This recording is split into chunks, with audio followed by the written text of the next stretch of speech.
It's succeeding.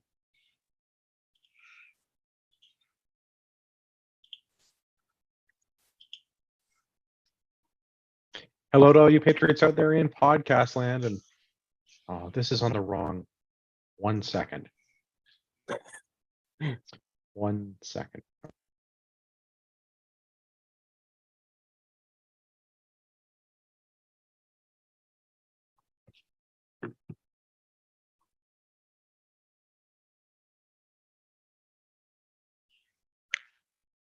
We can't hear you. Yeah, you got no volume. If I do that, I probably Oh, it doesn't sound. There you go. But it doesn't sound right. Yeah, wow. Is it bad? No, you're fine. No. Really? It sounds like you. Sultry as ever. Yeah. Well, all right. Like a solid 8 out of 10 would smash. This is being recorded, and I'm now going to have to alter the YouTube video, but that's fine. Hello to all you patriots out there in podcast land, and welcome to episode. Mother. Little whiskey. One more try.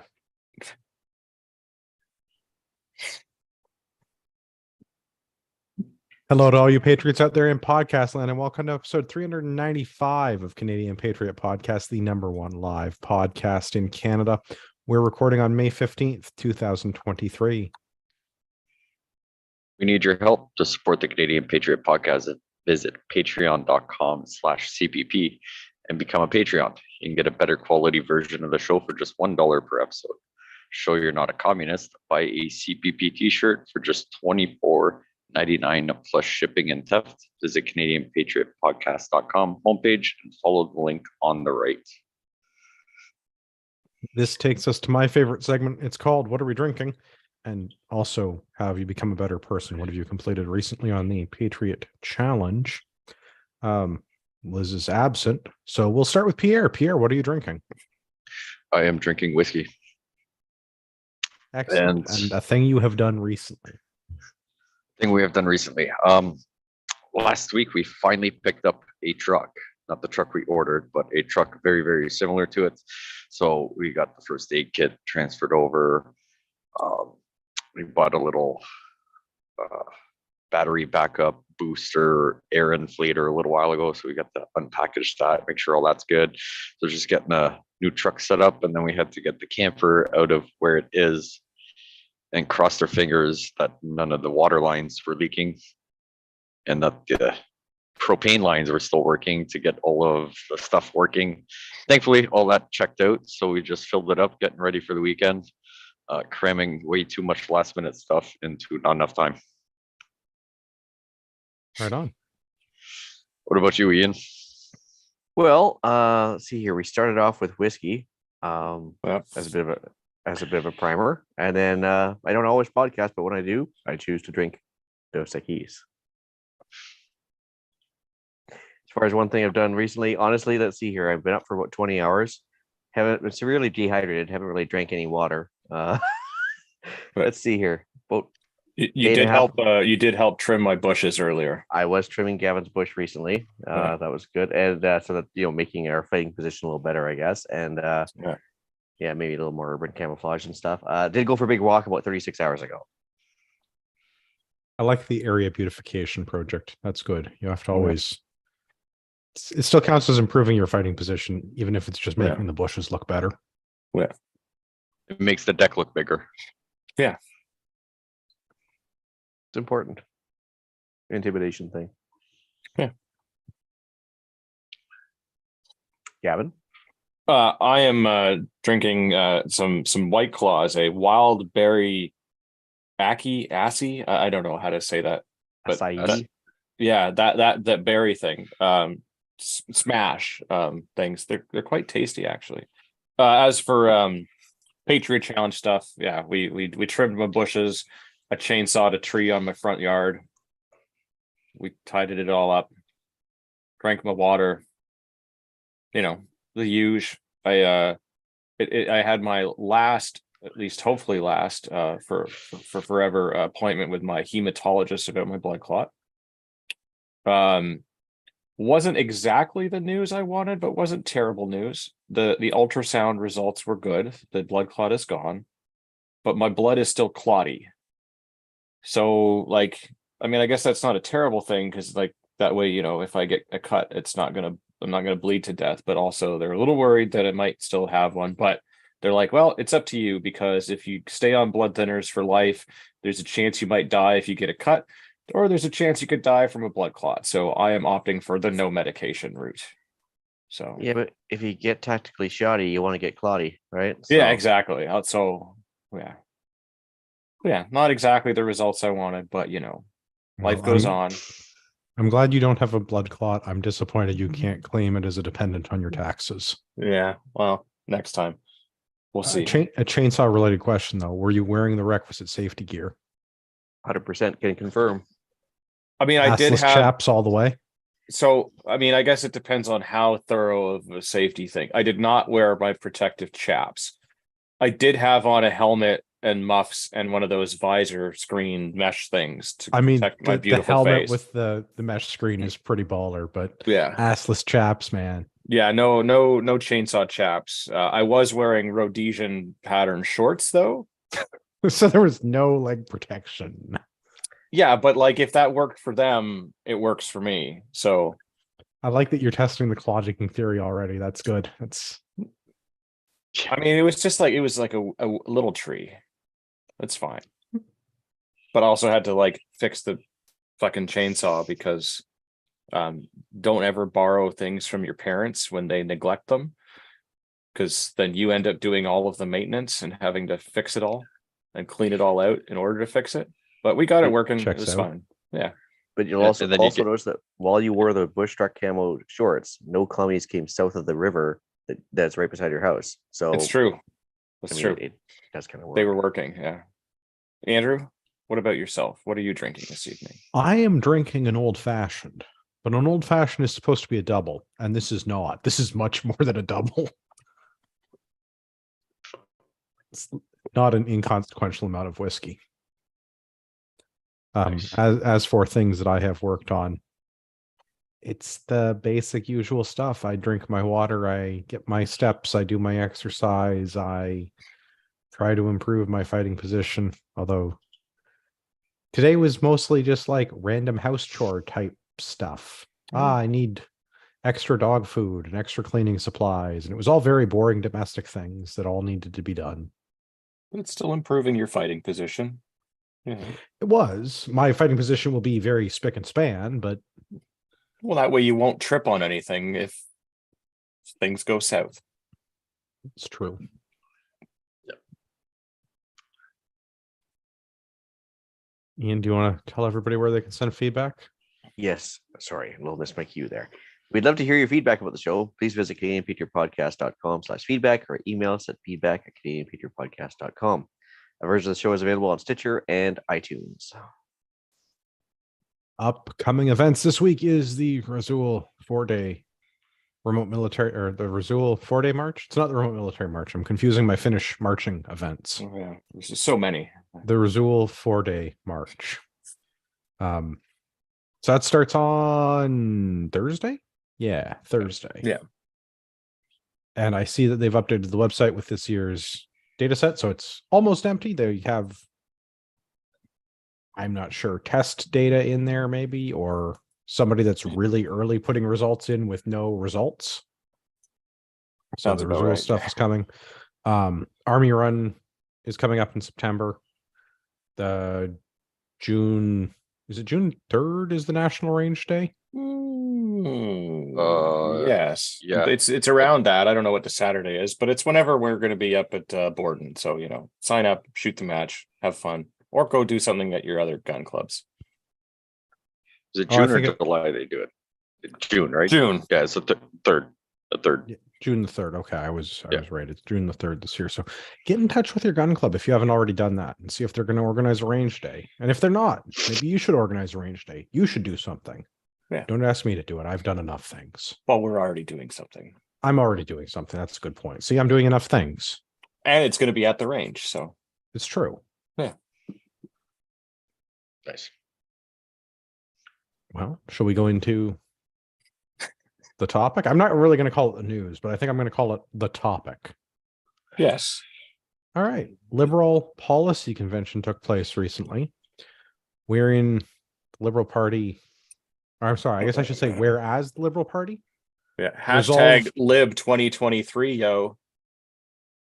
Whereas the Liberal Party of Canada resolved that whereas the Liberal Party of Canada is currently the government, has resolved to petition the government to spend more money that the government doesn't have so that they can win votes, but whereas they're going to give away things for free, whereas they're stealing my money. Whereas they will just print more. Be it resolved. Yes. Yeah.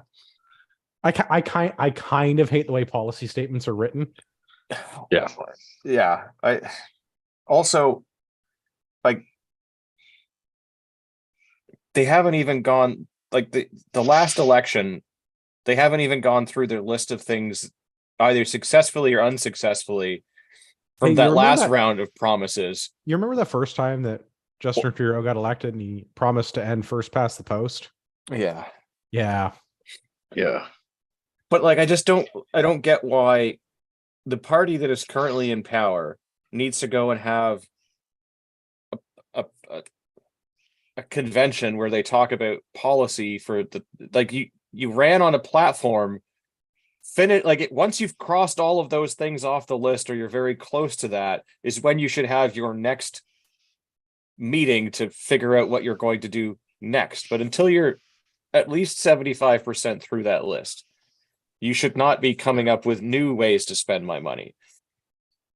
No. But Gavin, I mean, he only got elected in 2015. You got to give him a little more time.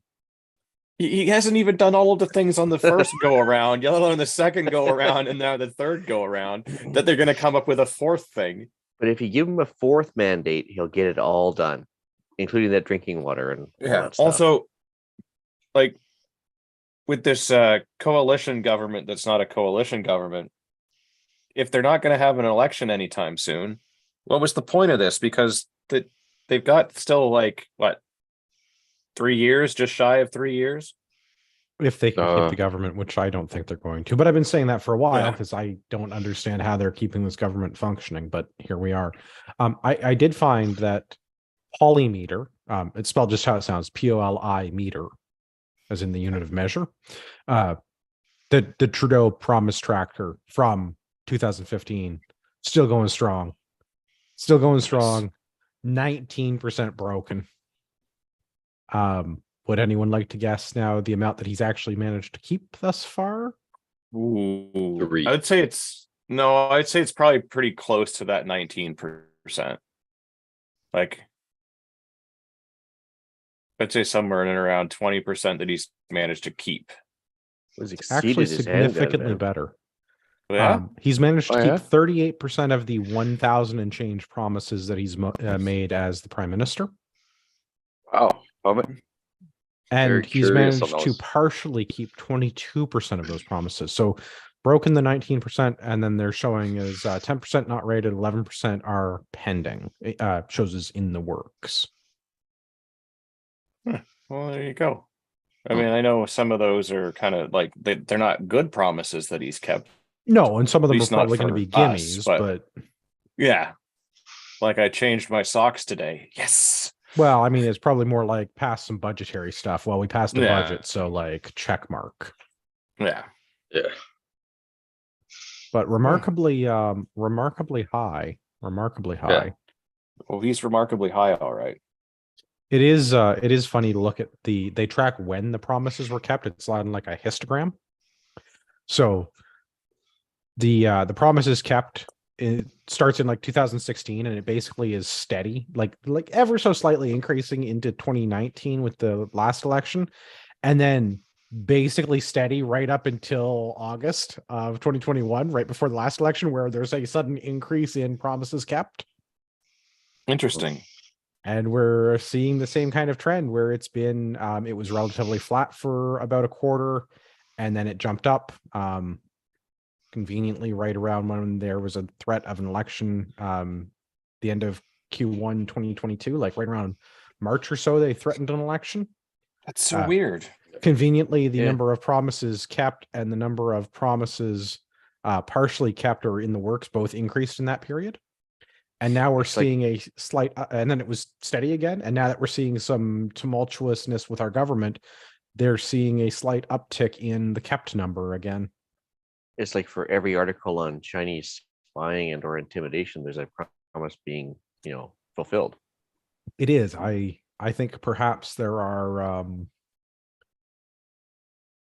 well, you can't call them a misinformation campaign because our national media would never do that to us, but perhaps we are focusing on other accomplishments instead of the things that might otherwise be scandalous were anyone else to order, say, a medium glass of orange juice.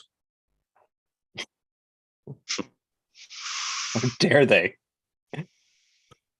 You can only, everyone knows this, you can only order a small or a large glass of orange juice. Yeah, or you can order the others, but you have to pay the difference out of your own damn pocket. Was that what was the conservative MP that got in trouble for the orange juice? Was that Mike? Bev Oda. Sorry, once more, Ian? Bev Oda. Oda, thank you. Policy stuff then? Yes. Yes. Okay, so they have 24 points. I have no expectation of getting through them. So maybe I'll start with affordable housing and then we'll just go Yeah, in I the, will. in the go on. order that drinks were in. Sure. Okay. Affordable housing. Whereas the government of Canada has the goal of building 160,000 new homes, improving access to safe, stable, and sustainable and affordable housing, and reducing chronic homelessness by 50% by 2027-28. Whereas shelter is a human right, providing Canadian stability and security, and oh boy, UNDRIP, the TRC. I think this is the caucuses that are responsible for this, and the National Inquiry and Final Report on MMIWGs, which is I think the missing Indigenous women, but don't ask me what the rest of the letters stand for. Calls for justice. Missing and murdered Indigenous women's groups. Is that what it is? Thank you, Ian. Yes. I'm glad Yeah. you're up on what's going on with the natives. Yeah. I gotcha. Ian is head of our Indian Affairs Department. Oh, wait, I'm sorry. We can't use that word. Can't you? Indigenous Affairs Office. Yeah. Is it? Yeah. I mean, I do like that Modi guy. He seems okay. Hmm. Whereas 20% of the homeless population in Canada is comprised of youths aged 13 to 24. Be it resolved, the Liberal Party of Canada urged the government of Canada, seems redundant, but okay, create more affordable housing by disposing of 30% of all federal land and property that could be used for affordable housing at a nominal value. Wow, reading is hard. Build new rural housing by including funding and acquisition of land and existing buildings able to be converted into housing in the next phase of the Rapid Housing Initiative, to substantially increase funding to the Rapid Housing Initiative and to ensure grants are aimed at quick actions that reduce housing need and homelessness, creating more non-market housing. Allocate 20% of the funding for housing towards youth up to age 30. And request that parliamentary committee undertake the study to investigate the challenges and systemic barriers facing youth who are at risk of becoming homeless. Immediately change the... Go ahead. Yeah, one of the biggest barriers is this government and its overspending and the inflation that has caused, making everything ridiculously overpriced so that people can't afford anything. I like that we're going to reduce chronic homelessness by 50% by building 160 new government-funded homes in rural areas. I'm not a mathematologist, but those numbers don't seem to add up to me. It also sounds like they're going to turn the country into the city. Yeah. Yeah, That's supposedly 30% of all federal land that could be used for housing. Yeah. What federal land do they have that could be used for housing? And also, why does this sound like a scam? Well, but wait, there's more. Yeah. Well, I'd say any abandoned military base, any flat land with trees on it, anything I suppose you could sell, right? Yeah. I don't know. We've tried to do the abandoned military base thing a few times, specifically with the native population in Ontario, and it has not been successful in either of the cases I know about. Well, they've still got like a giant military base in the middle of Winnipeg that's been trying to convert to an urban reserve for Who years. wants to live in Winnipeg? Well, people that are already there, it appears anyway. And then they tried to turn that into affordable housing, and of course had roadblocks put up by the government. Well, I feel like the government is not going to adequately address affordable housing by any of these points. No, this sounds like a whole bunch of bullshit. Yeah. Yes. Well, all aboard the next one. Yeah. Nice. Well played. A Windsor, Quebec City high-speed rail link. Whereas the COVID-19 pandemic, worsening climate change, and recent global events have rendered urgent the need for Canada to switch away from polluting forms of travel, leaving Canadians exposed to the need for expensive and unreliable oil and gas products. Whereas electric high-speed rails has proven itself an effective and efficient method of transportation, cheaper, more rapid, and less polluting than cars, buses, and aircraft for most trips. Whereas high-speed rail, oh, no, go ahead. Well, yeah, I feel like stop it's good reading enough this. that I can jump in because, like, Yeah. as a train autiste, as a person Yeah. who loves the trains, I enjoy riding the train. I miss taking Via from when I lived near the butthole to go to Montreal. I used to take the Via train on the weekends, and I have nothing but good things to say about trains. I'm looking forward to when we do like the trans whatever mountain rail thing where you can do the sleeper cars and go out west. Yes. Looking forward to doing that with my kids someday. Yeah. Love trains. High speed rail, great idea. Think it's awesome. The way that they do it in Europe or parts of Asia, absolutely. How do they plan on powering the electric trains in Southern Ontario precisely? Well, also, how is the federal government going to influence the provincial governments to make this happen? And also, what the fuck does the COVID-19 pandemic have to do with electric rails? We weren't allowed to use the regular buses and trains and airplanes. They're not going to let us use these. But GO trains are diesel locomotives. So this is... No, wait, you're right. That still doesn't make any fucking sense. Yeah, this has nothing to do with COVID. Like, okay, fine. The climate change thing, I can at least give them that one. But like COVID, fuck off. They literally just said that high-speed rail is more rapid than aircraft. I mean, if I don't have to be at the airport 2 hours early and then sit on the tarmac for an hour, I would.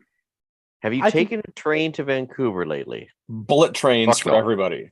Yeah. Bullet trains for everyone. I guess it depends on how fast it is, and it depends on how much of a pain in the butt it's going to be. But I can definitely see, like, if this is the Via train, to get on the train, and well, I don't know how you do this because you couldn't go from Windsor to Montreal on the Via train right now, because you have to do a transfer somewhere, probably in Toronto. Yeah. I don't think you have an option to not do a transfer. Although I haven't been on the train. I imagine you've probably got to do a couple. I've definitely done London to Quebec City on the train, and there was only one transfer. Yeah, but to go that was also some years ago. But to go all the way from Windsor to Toronto, I don't know if it does that. Well, I'm curious how fast it is, and I'm curious about the being faster than planes thing, because planes tend to be pretty speedy. Yeah. Yeah. I mean, but Pierre's right. If I don't have to go through all the security theater at the airport and be there, well, I don't think it's 2 hours early for domestic, but no, but you're better off doing that just in case there's a lineup. Well, and that's what, yes, yeah, I have. Right. If I don't have to drive to wherever the airport is, which is generally not convenient, and then wait, which is generally not convenient to go through security, and then my plane has whatever. Well, if it's Toronto, it will be delayed because every flight I've ever taken out of Toronto has been delayed. Never happens in Pearson. Pearson is the worst. Never. Pearson. I have flown out of almost every major airport in North America, and Pearson is the absolute worst. Actually, funny story about Pearson. JFK, San Francisco, Atlanta. Give me any of the big U.S. airports over Pearson. Yeah. But a few years ago, I went down to Fort Mills, South Carolina for work. Flew from Ottawa to Toronto down, and then on the way back, my boss lived in Kingston at this time. So he grabbed like a little plane from Toronto to get home to the Kingston airport. Well, they canceled the plane, so he rented a vehicle, drove back, all this stuff. So he called to like get a refund on his flight. And they said, yeah, we don't do refunds. He's like, well, I never got my plane. They're like, well, we got you most of the way home. That's pretty good. And they hung up the phone on him. Regional carriers, gotta love it. Yeah. So yeah, horrible airport. Well, The one other thing I see with the high speed rail that I don't understand, they're planning to use this as a justification to reduce congestion on the 401 and also eliminate the need to construct new highways like the proposed 413. I don't quite follow that logic. No, me neither. But I have a feeling building that highway is going to be a fuckload cheaper than building this high-speed rail, and probably have less fuck-ups. Especially if they use the same company that did the LRT in Ottawa. But the 413 is like the proposed 413 is like from, I don't know, some nonsense like Guelph to North York. Like it goes like around the top of Brampton. Okay. I don't understand how high-speed rail along the 401 corridor is going to fix Brampton. Is it going to go through Brampton and destroy Brampton? Yeah, so it's gonna like they're gonna bulldoze part of Brampton in order to put the rail line in. So I guess but that's what I mean. Like the 413 is going to be north of where the 410 is in where the airport area is in GTA right now. So I realize that's the proposed path for the 413, and there's like there may be some deviance in Toronto. No way. There may be some deviation in and around where they actually end up putting it, but it's like, I don't know, Trafalgar Road or Winston Churchill or somewhere around there at the 407 interchange, like the 401, 407 interchange. Yeah. To go north of Brampton, north of where the 410 ends, like the north side of the airport property around to like Vaughan, Jane and King or somewhere around there. But then like the train, like by bypassing all of those. Well, but where's the train? Where's this high speed rail going to go? Because right now the only train in Toronto doesn't go anywhere near Brampton. Well, that's what I mean. Like, so if you're going to have it connect all these major cities, you also can't avoid the major places because otherwise, like, what's the fucking point, right? Right. Doesn't the Via line that goes downtown, doesn't it run basically parallel to the QEW? Yeah. So the QEW is south of the 401. I don't understand how that has anything to do with the 413. Yeah. So anyway, Liberals making lots of sense with trains.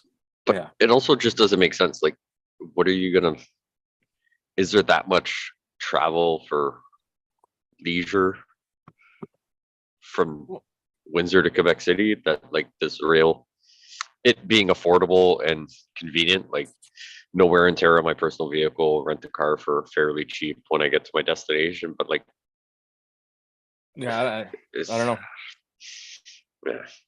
Yeah. To me it doesn't make a whole lot of sense, but yeah, I guess the automotive industry in Windsor is big in Quebec as well, or I don't know.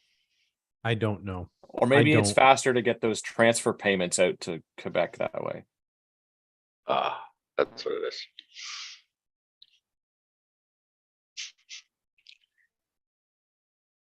A strong possibility. Onward? Well, yeah. Onwards, I can handle this. So investing in Canadian defense and security is point number 3. I'm not going to read it. It's basically using the Ukraine conflict as a reason for this. The Liberal Party of Canada has resolved for everybody. Yeah, they have resolved to increase the defense budget to $32 billion. I had to do some interning. The 2021 budget was $26 billion, so it's going to be going from $26 to $32 billion for a year, and massively invest in renovating NORAD infrastructure, and most importantly, inspire young people to view the Army as an innovative, inclusive workplace where they can pursue a specialized The budget's for hair dye. Oh, good. So we're damn it, Gavin. Yeah, I was say some transtesticular surgery and hair dye, and I mean I'm glad we're getting a 20% increase in the budget. Yeah, that's a fairly. I mean, I still find it low, but yeah, that's a significant bump up. Yeah, but it's interesting because they were always making fun of literally Hitler Harper for spending money in the military and whipping out his F-18s to show him how big they are, type of thing. But Are we going to be meeting our NATO obligations? We might come close to the 2%. Yeah, Yeah. For the first time in ever. Which I'm not opposed to, but I think I'm agreeing with them for the wrong reasons. Not that NORAD doesn't need to be upgraded, not that our military doesn't need more funding, not that we shouldn't be meeting the 2% NATO contribution that we're not and haven't been making for the last 25, 30 years. Yeah, but the money's not going to go towards the things that. Well, I think that's this is my concern, is that we're gonna. This is going to become a jobs program, and not like a good jobs program, like a inclusive workplace, diversity, and what's the diversity, inclusion, and equity. Die. Dick. I don't know. Yeah, it's stupid. It's not going to go to things that the military needs. It's going to go to things that are making the military worse. Good. That's what we want. We want the military to be a social experiment. That's good for. I was really hoping when it started out with like in consideration of the Ukrainian situation, be like portable air defense systems for everyone. Because everyone you get a javelin, you get a javelin, everyone gets a javelin. Or just replenishing what they gave away. Like, I mean, I just set up for that. Yeah. Every neighborhood gets like a flak cannon or something you can use. Like, you get a stinger and you get a stinger. That's a neighborhood watch I could get behind, right? Yeah. Yeah, 100%. All right. Well, it's number 4, primary healthcare availability. Apparently, millions of Canadians lack access to primary health care and are forced to hospital emergency rooms for basic help. So there's apparently not enough staff in hospitals, and there's not enough doctors for people to have like their, family doctor. So it's resolved that the Liberal Party of Canada urges the government of Canada to provide national leadership in the immediate term by tying Canada Health transfers to annual public reporting, setting benchmarks, and so on and so on and so on. They don't even need to be reelected to do this. They could do it right now. They could do all of this right now. I guess they couldn't set the new budget for the military right now, but they could have included it in the budget. But they could just propose a new budget. But the Liberal Party of Canada has what to do with provinces giving healthcare? I know there's some transfer payments and stuff involved, but like healthcare is a provincial issue. Yeah, but so this sounds like they're gonna like the money that that we get from the feds in order to fund this stuff sounds like it's going to be tied to benchmark. So what, like, if we don't hit the benchmark, do we not get the money? Because to me, that should mean that we need the money more because we haven't hit that. So it sounds like this is going to work opposite to how it should if we are going to do this. I don't think it is, because look at the benchmarks. Sorry, Pierre. Well, no, as I was about to say, I was like, it all depends on the benchmark, right? If you need to get more people out of the ER for severe things and have more. Oh, no, that's not the benchmarks at all. The benchmarks are retention and hiring of domestic and foreign trained nurses, physicians, personal support, and other healthcare workers. Because you know what I'm always saying is we need more personal support workers. Because when I go to the hospital, I definitely want more personal support workers in my emergency care situation. Yeah, bro, someone's got to change those. Definitely not physicians. Yeah, but also we're trying to get people away from those, so that we want them to be like their own doctors and things like that. So right, but again, primary healthcare is not PSWs. But my bigger point around that is the benchmarks around the hiring and retention of the domestic and foreign trained part of that.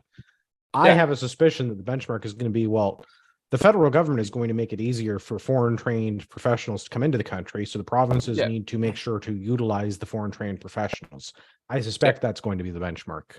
Yeah, you didn't hire enough foreign trained doctors, so you don't get the money. Either that, or they're going to drop some of the things where people come from countries, and even though they're physicians in that country or what they've studied, they don't transition to what we have as a Generally for standard good here. reason. Yeah. Yeah, but I have a feeling that we're probably also going to drop some of those. We're gonna standards. just take that at face value now. Well, Yeah. that's another point they have further down. That's the harmonized standards of qualification for healthcare professionals. Yeah, to me that sounds like the other places need to raise their standards, not us lowering ours. Yeah. So again, they're doing things, but doing things in the worst way possible. Yes. Government. I think we're on to me. Yeah. 4 weeks of paid vacation, or how I lose any seniority I have in my workplace. Exactly. Enough said. Yeah. I don't care about any of the rest of that. This is the same as raising the minimum wage. What's the point in working at a company for 10 years to get seniority if everybody gets it? Not that I'm saying that people don't need more vacation time than what we get, but my salary goes up 2% annually, maybe a little bit more, or no, my inflation goes up 2% annually. My salary goes up a little bit more. If everybody just gets 4 weeks vacation, what's the point of maintaining my seniority? Yeah. Well, a lot of people, had to forego a pay raise in order to get more vacation, and now everybody else get what they already had to give up something for, type of thing. Yeah, this is the same as like the minimum wage goes up, so I make less money now. My dollars can purchase less. Yeah.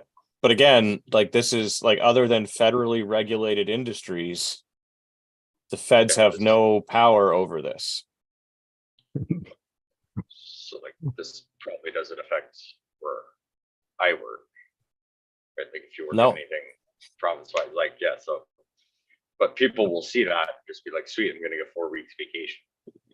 Except that the provincial government does it. So anyone that works in the federal government will get it, or transportation and some other stuff, like they'll get that, but nobody else.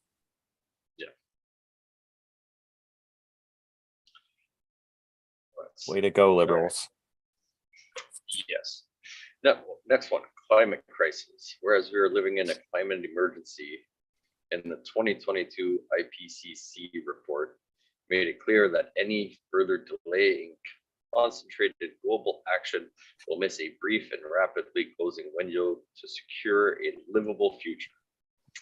Whereas we need rapid systemic change to stop the climate crisis, and we must transform our economy to align with a 1.5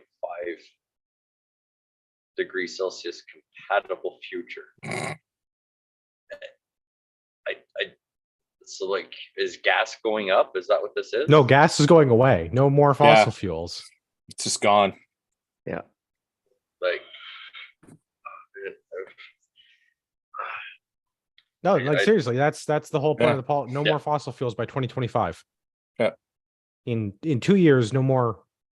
Yeah. Well, I guess I shouldn't say no more subsidies for fossil fuels in 2 years. Yeah. So like, does that mean that within that time frame, we're going to be able to secure a facility where Canadian people can have Canadian jobs, mining whatever is needed? Oh God, no. To do all those things. So what it boils down to, the fossil fuel sector has been subsidizing the Canadian government for years. They're already not subsidizing the fossil fuel sector. So they're just promising to do something that's already been done. I mean, let's face it, fossil fuel sector is actually subsidizing the electric car industry. So anyway. Well, yeah, this is like,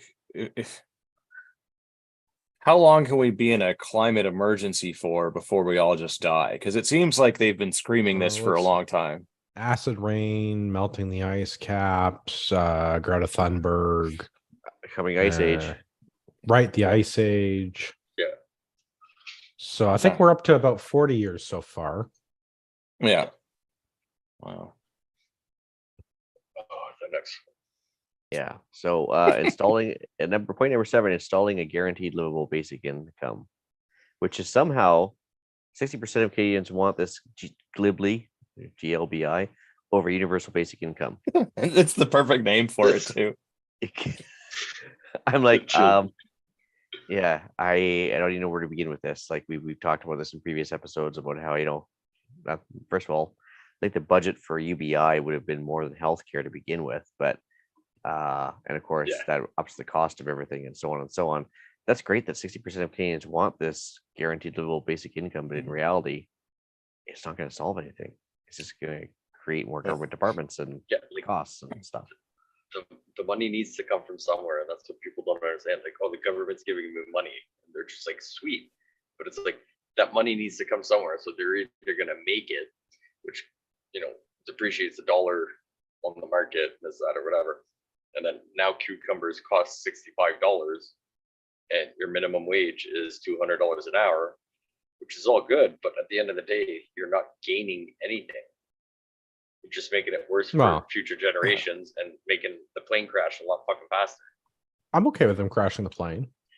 Yeah, but I mean, like, I'd prefer it semi sort of soon. Yeah, if it's gonna happen, it should happen soon. Yeah. But I'd prefer it happening before I get to like my 50s. Well, I guess number 8, enhancing use of railways for public transportation, a climate change railways. mitigation strategy. So I'm going to just skip this one because this is 2 things we've already covered combined into one.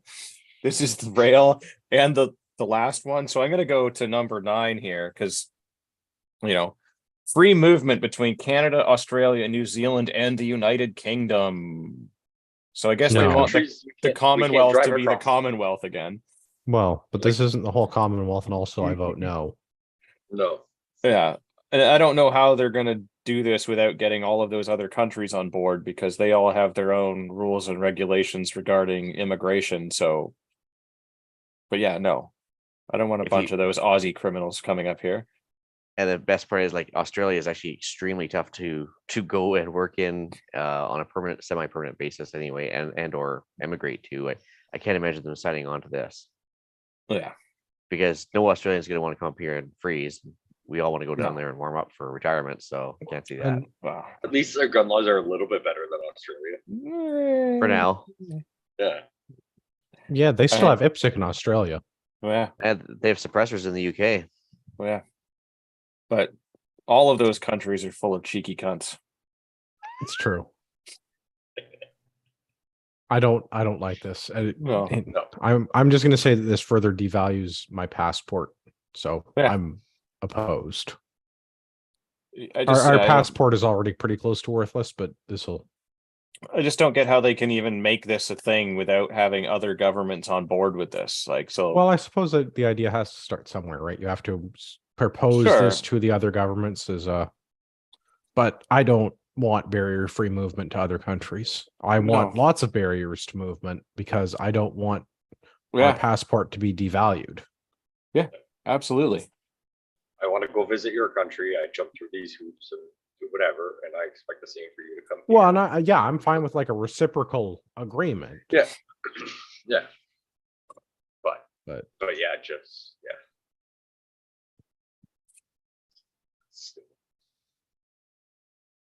Not sure where we're at. Is it me? I feel like it could be me. Yes. Combating disinformation in Canada. I'd like to apologize to Rod Giltaca. Yeah. No, I'm not actually going to end the podcast just yet. Soon, though. The United Nations Secretary General recognizes disinformation as an existential risk to humanity. Hey, you know what else is existential risk to humanity? Climate change. Canada. Poking the Russian bear constantly with feeding a proxy war. Just saying. Not having really fast electric trains between Windsor and Quebec City. Well, this is disappointing. Telling everyone that the COVID vaccine works. Was that disinformation? Oh. Well, 44% of Canadians believe much of the information from news organizations is false. The other 66% of Canadians are not aware of what's going on. 71% believe official government accounts are untrustworthy. The other 20% know what's going on. Or don't have social media. 24/7 news, all that good stuff. The government wants to provide additional public funds to support advertisement, free news, and information by Canadian media through an arm's length, nonpartisan mechanism. Probably not unlike the CBC. Or the nonpartisan gun what do you call it, consultation groups for the latest bills. Well, how can it be arm's length and nonpartisan if we're giving them money directly? Well, how can any of this be a thing? Like how many millions, hundreds of millions of dollars are we giving to the CBC? Too many? Close to $1 billion, wasn't it? Yeah.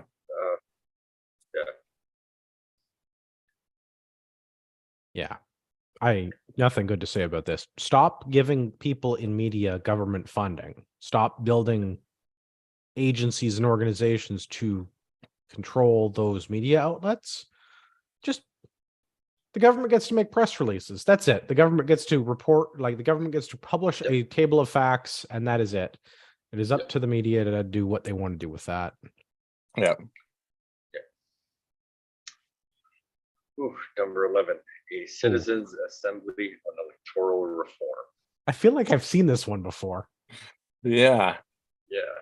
Does it say first past the post? One of my favorite politicians tweeted about this to get people's opinions. Then they figured out she wasn't actually a Canadian citizen. What's up, Monsef? Yeah, so they're I talking love that about Gavin still holds that grudge. So in this article, they've got, whereas in 2014, they've asked question 15, 16, 2020, 2021, just, I don't know, stroking something, saying they're going to do some stuff, but they're going to do shit. Well, they're going to consult But that's the people. thing. Is that it literally references the thing I was complaining about earlier. Yeah. Yeah. First, 2015, they said they were going to end first past the post. And then they didn't. Yeah, and they won. And then they somehow still won.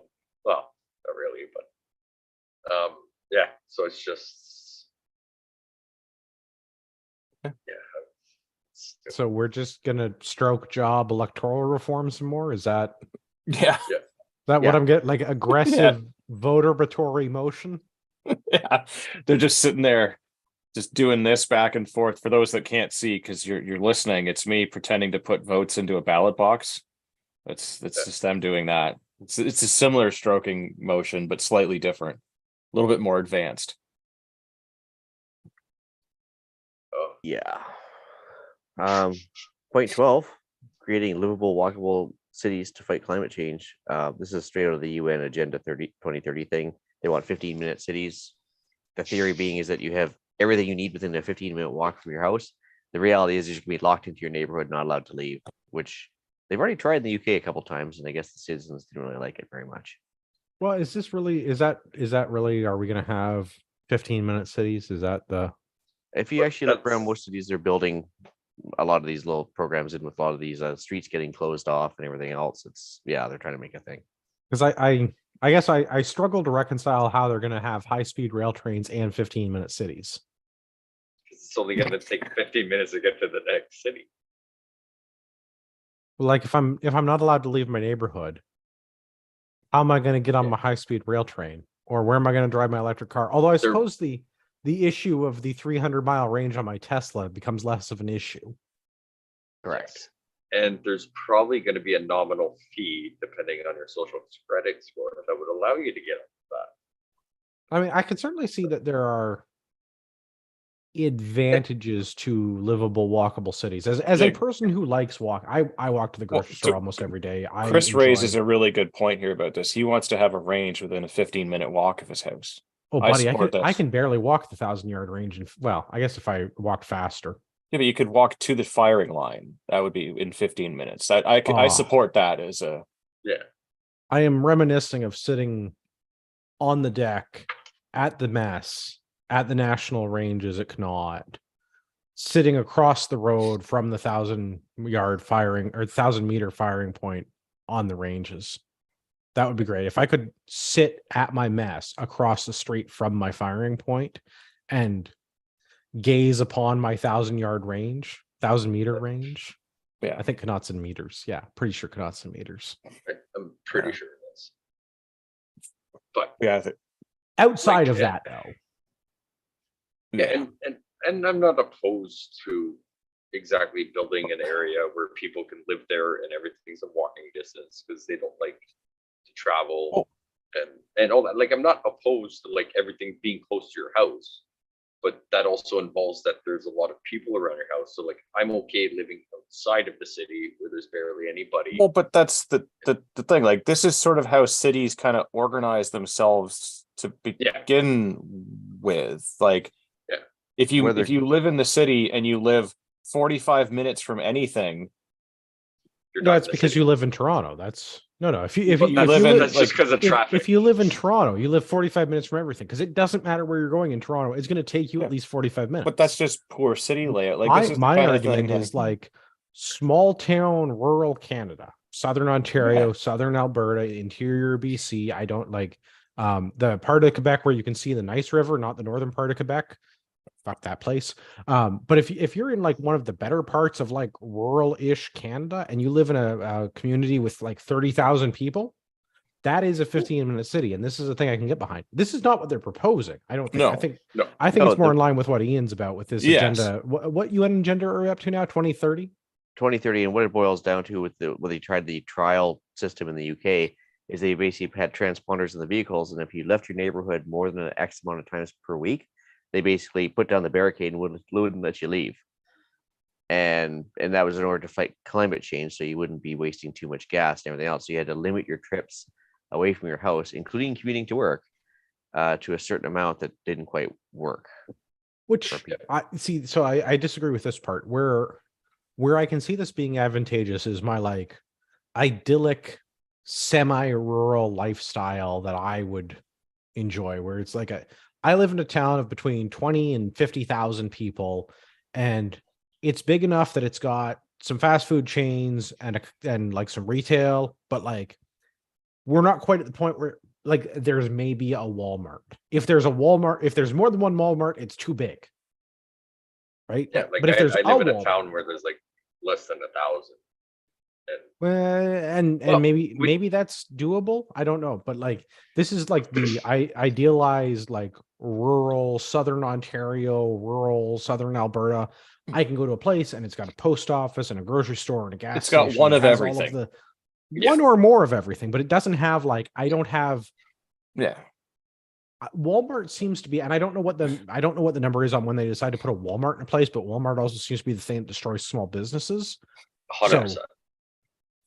Right, like out where I am. You're right on that cusp of needing one, and there might be one, but it's still enough business to support small business as well. Yes, and that's that cutoff, and I don't know where that is. It's probably somewhere around like 30, 40, 50,000 people. Yeah. Right, like out where I live, there's a small little restaurant. They're trying to make more hours, reliable, friendly service, all that stuff, good food. And then they were like, hey, well, we do Costco orders for most of the food. So like now they've got a market where like I can go in and there's a local farmer that has a bunch of fantastic food. And then they've got pre-made meals from another place around here. And then one of the people that work there make like little chicken pot pies that are a little pricey when you look at it, but like then you take one home and you eat it, you go buy like 6 other ones and you put them in the freezer. So it's like, I'm more for that small thing where someone's doing something being productive and wanting to expand, but not to the point where we got to take over one of the farmer fields around and make a Walmart. I'm not up for that. If there's a Walmart in a town, 20 half hour drive, even 45 minutes, I'm good. I can probably find most of everything I need here because when I go to work or we plan those specific trips that, okay, let's go do the grocery run and we pick up everything we need, whether I'm at work or we do it on a day where I'm not working and we just take the time to go in. I prefer the less hustle and bustle. Like there's no city traffic, there's no city buses, there's no public transportation. The kids still play hockey in the streets. You'll see kids that are like 10, 12 years old, like biking, 4 kilometers to get to their friend's place. Like we're still in that. And I'm like, I hope it never goes away. I'm not opposed to people that want that. Go move there, but don't make me turn into one of those places.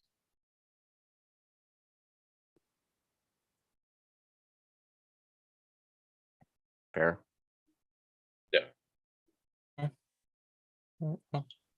Number 13. I agree with this one. Save lives, keep seniors home. They're terrible on the roads. Just don't let them out. And funnily enough, they didn't once mention this platform increasing funding for maids, which is now what, the fifth largest cause of death in Canada? Oh, we're up to fourth. Fourth, yeah, For whatever. Yeah. Maids, medical assistance in dying is now like one of the major causes of death in Canada. So I'm surprised they didn't want to increase funding as a policy platform because it seems to be popular. Well, yeah, but that's also why we're going to change the criteria for what we classify as a doctor, depending on the other country. Are you okay writing this prescription? For anybody that walks in? This doesn't affect doctors. This is more personal support workers, which I have. Yeah, this is it's not about actually keeping seniors in the house. It's I mean, it is, but not in the way that I'm implying. Apparently a third of the seniors are forced into long-term care facilities because of unavailability of home support. So there's not enough PSW workers to look after people when they get old in their own home. So they have to go into a home in order to get looked after. So this is another one of these cases where I disagree with, or I agree with the Liberals, but maybe for the wrong reasons. Yes, we shouldn't put seniors in long-term care centers because long-term care centers are we bad. should do like the Vikings did and just send them out into the woods. Portable maids trucks. I was going to go with multi-generational dwellings, but you both propose interesting alternatives. Yeah. No, it wouldn't be the first time they had portable trucks running around with portable euthanasia units. My problem with this is that we're forcing our senior citizens into long-term care facilities rather than just living with them because we have them. Yeah. It's also, like built-in childcare. Well, I have lots of bad things to say about long-term care centers, but yes, I think the problem here, as with most things when it comes to care, whether it's elder care or whether it's child care, is a lack of opportunity for people that are required to have two parents with full-time careers in order to be able to afford an unaffordable home in this country. Yeah, you don't have time to look after grandma and the baby and work two full-time jobs. If grandma lived with you, you could give her that $10 a day for that $10 childcare thing, and then that could go to her paying rent. Yes, but then this would cause the collapse of both the $10 a day childcare and the long-term care infinite PSW, foreign trained PSW problem. Yeah, and I mean, like, see, this is why I disagree with the Liberals for the wrong reasons.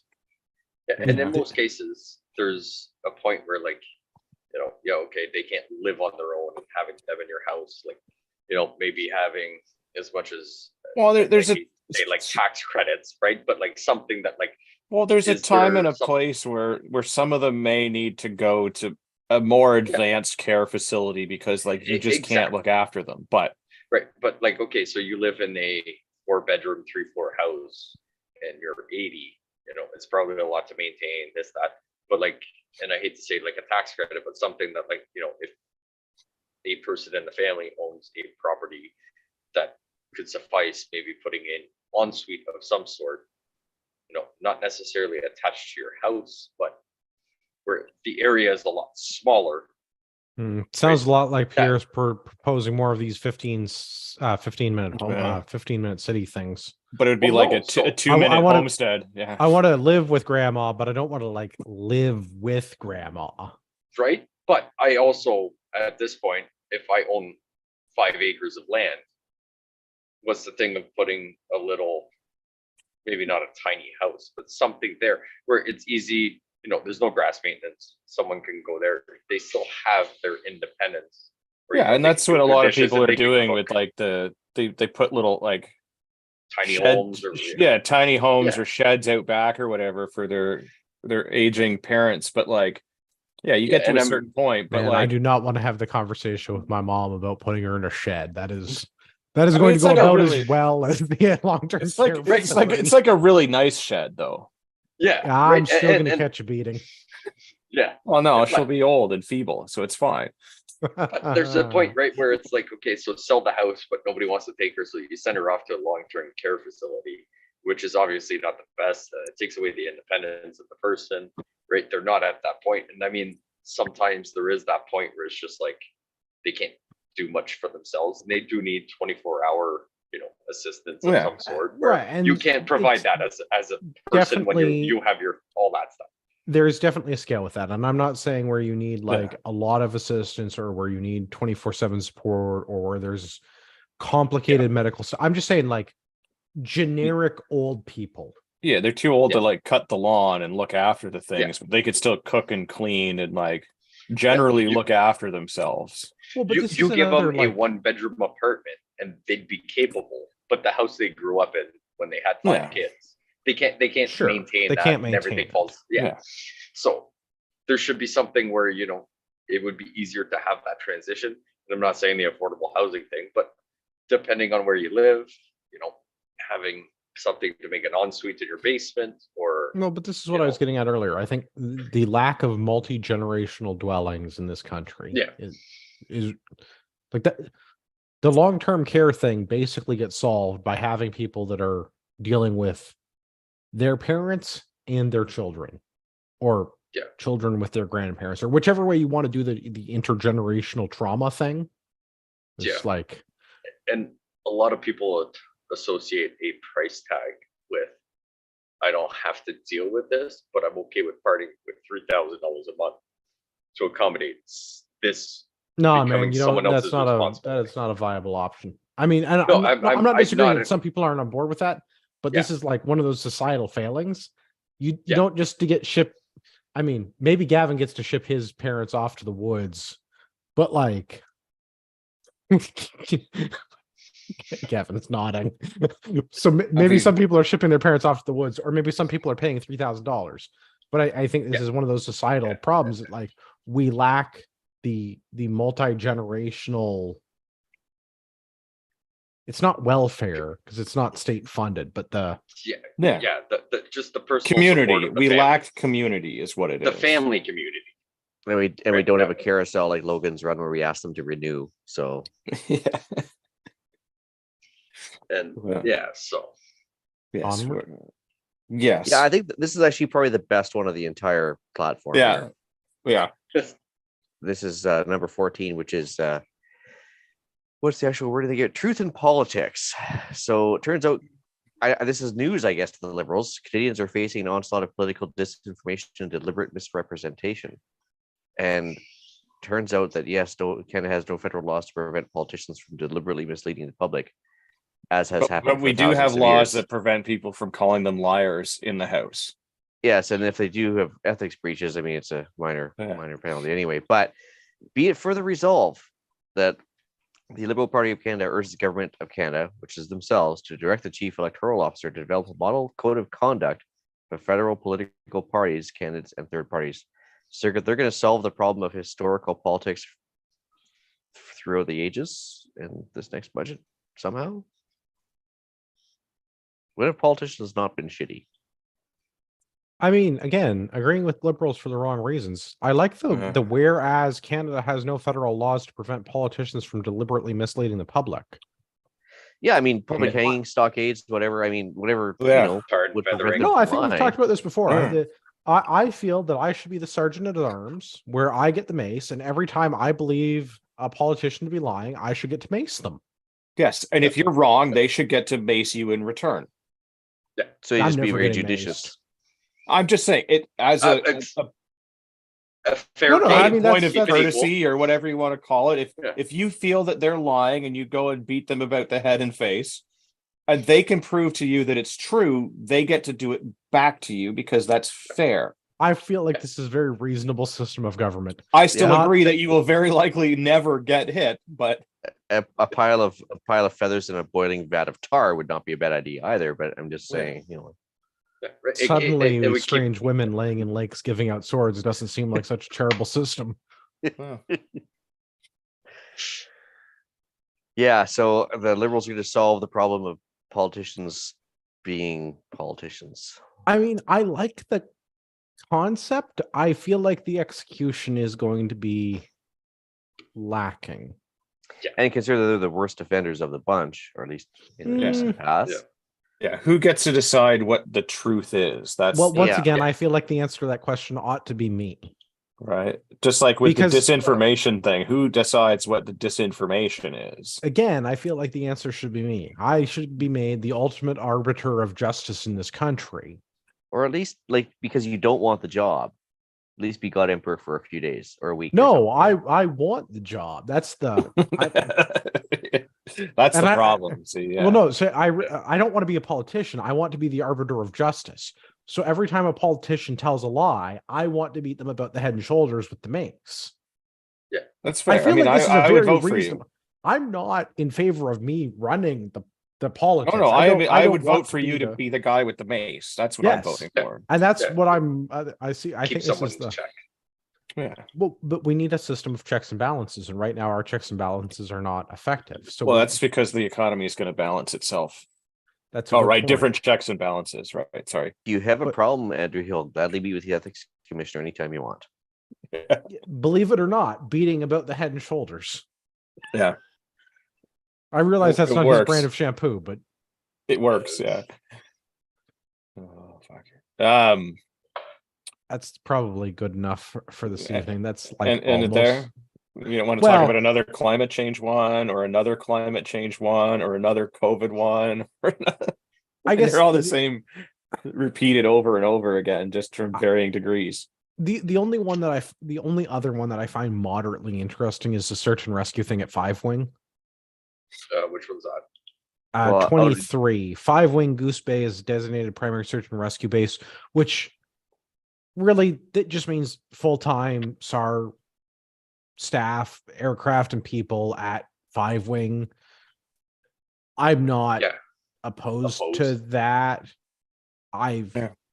Where is this? Like, is 5-Wing Goose Bay like somewhere specific, or is it like a national one? It's part of Labrador. It's on the east coast. Yeah. Okay. Yeah. All right. Yeah.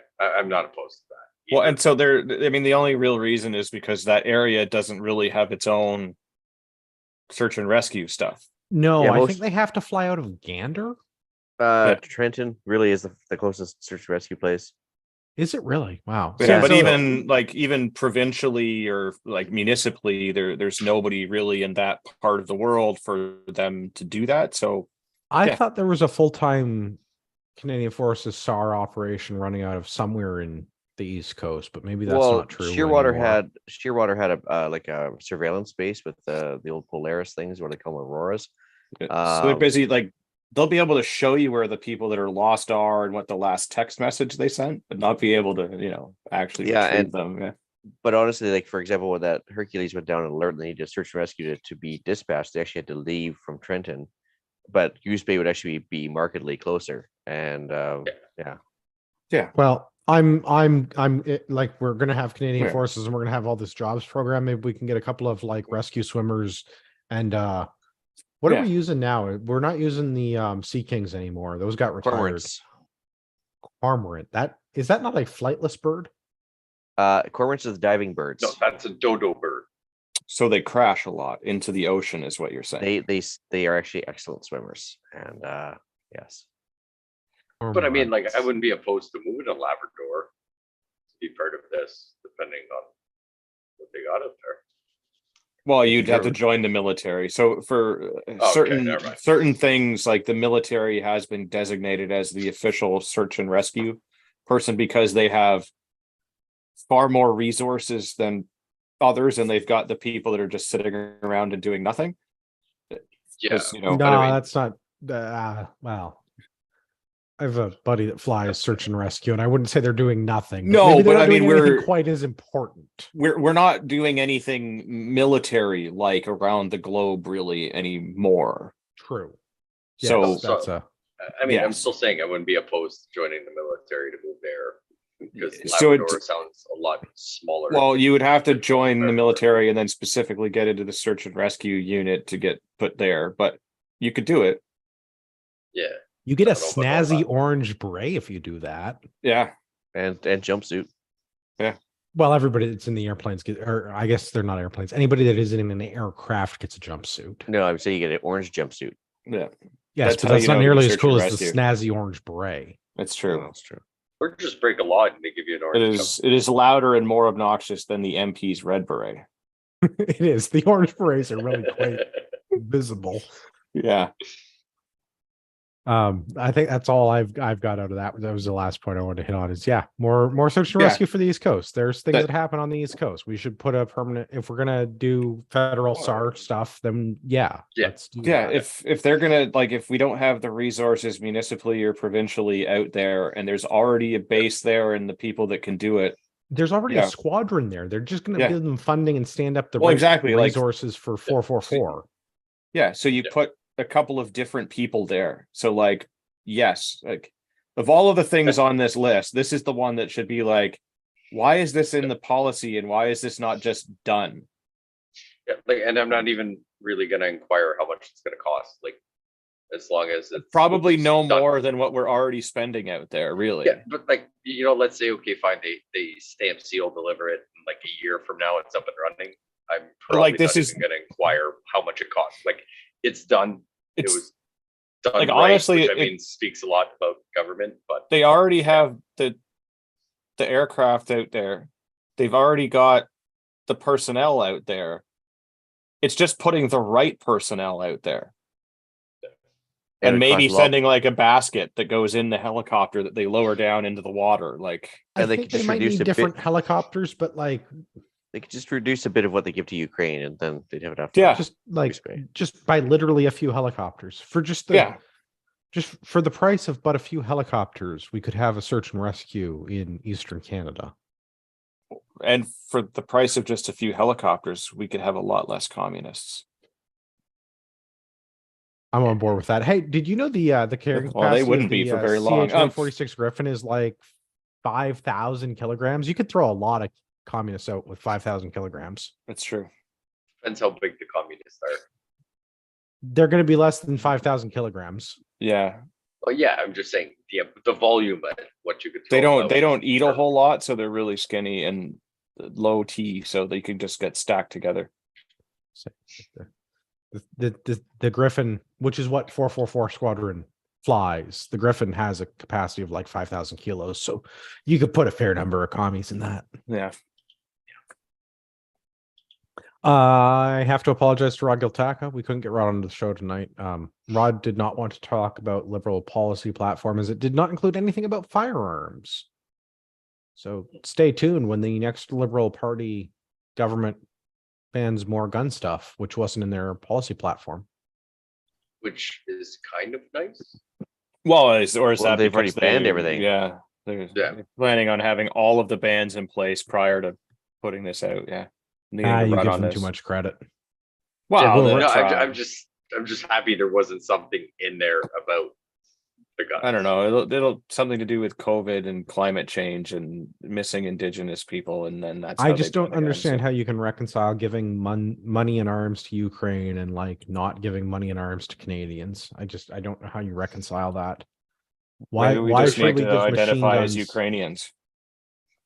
Okay. Pierogies and such. Yeah. Maybe we should talk Russia, and then maybe they'll give us ours. I mean, I for one welcome my new RPD overlords. Yeah. Yeah. KM, RPD, AK-47, AK-74. Yeah. RPK BMP for life. Yeah.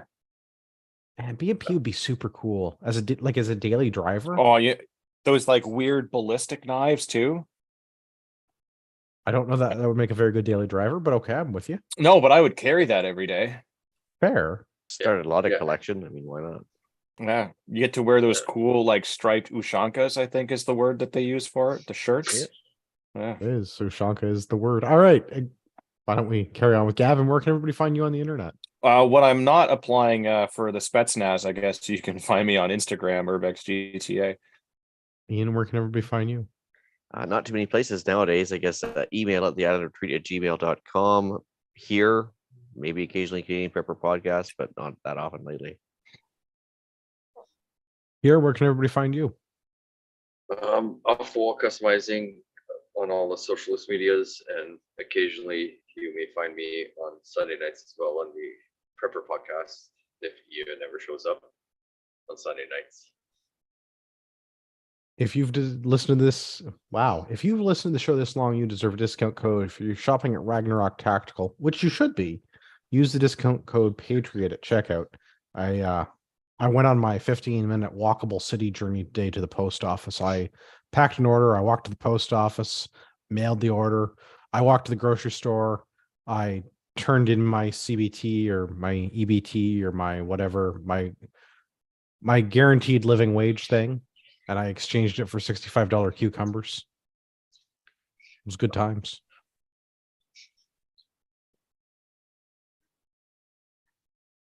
I apologize to Rod. What did we miss? Oh, I have to remind our listeners that you are a small fringe minority with unacceptable views.